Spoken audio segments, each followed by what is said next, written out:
अगर आप भी चाहते हैं SSD म्यूजिक की वीडियो सबसे पहले आप तक पहुंचे, तो लाल कलर के बटन को दबा के चैनल को सब्सक्राइब जरूर करें और साथ में बेल आइकन को दबाना ना भूलें। Mix by Shyamji recording studio, Chandi Sthan, बघाए।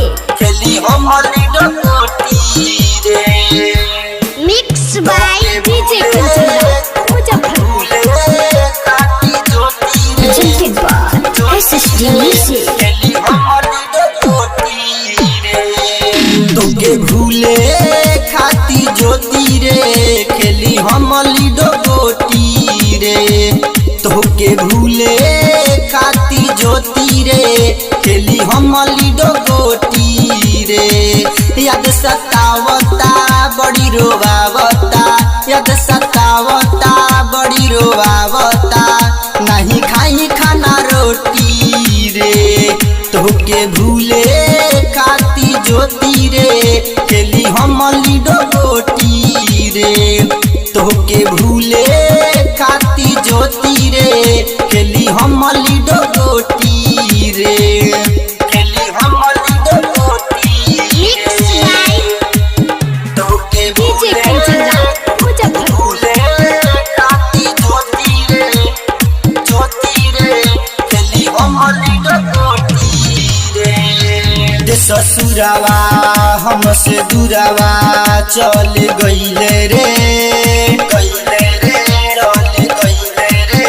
काची कहीं हमार दिलावा कुचल गईले रे, चल गईले रे।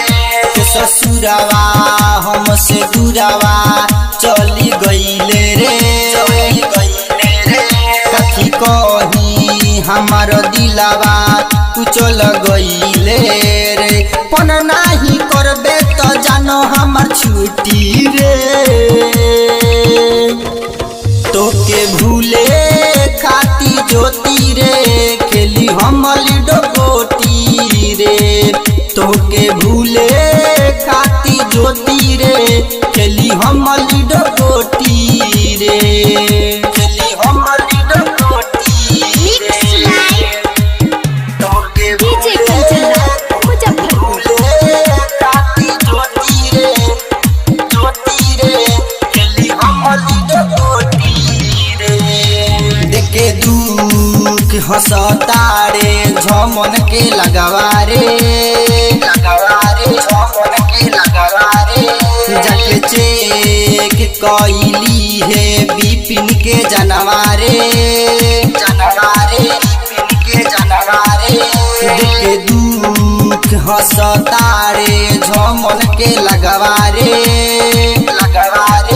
जाके चेक कइली है बिपिन के जनवारे। सोचले ना रही मनु दिल कब टूटी रे, तोके भूले खाती ज्योति रे, खेली हमारी डकोटी रे, तोके भूले खाती ज्योति रे, खेली हमारी डकोटी रे। याद सतावता बड़ी रोवावता, याद सतावता बड़ी रोवावता, नहीं खाई खाना रोटी रे, तोके भूले खाती ज्योति रे, खेली हमारी डकोटी रे, तोके भूले खाती ज्योति रे, खेली हमारी डकोटी रे। Mix by Shyamji recording studio, Chandi Sthan, बघाए।